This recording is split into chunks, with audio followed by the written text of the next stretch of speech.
Mobile telephone ایک طلسماتی آلہ ہے جس میں ہم نہ صرف بات کر سکتے ہیں، تصویریں دیکھ سکتے ہیں، اور دنیا میں جہاں کہیں کوئی علم موجود ہے کتابی صورت میں، ویڈیو صورت میں، تو ہم اس کو حاصل کر سکتے ہیں۔ اب یہ ایک عام سا کھلونا ہو گیا ہے، چھوٹے چھوٹے بچے بھی اس کو استعمال کرتے رہتے ہیں۔ اس موبائل فون میں میسیجنگ کے ذریعے سے، خواہ وہ آڈیو ہے یا ویڈیو، ہم تک مختلف قسم کی معلومات پہنچتی رہتی ہیں۔ یہ معلومات دنیاوی بھی ہوتی ہیں، دینی بھی ہوتی ہیں۔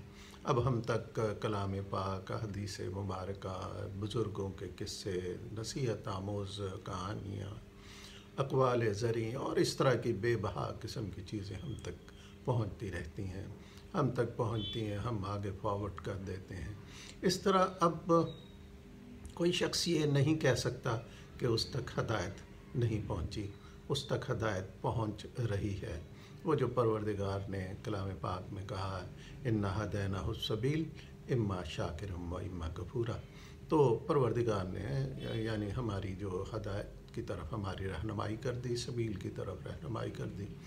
اب یہ انسان پر ہے کہ وہ شکر گزار ہوتا ہے یا کفر اختیار کرتا ہے۔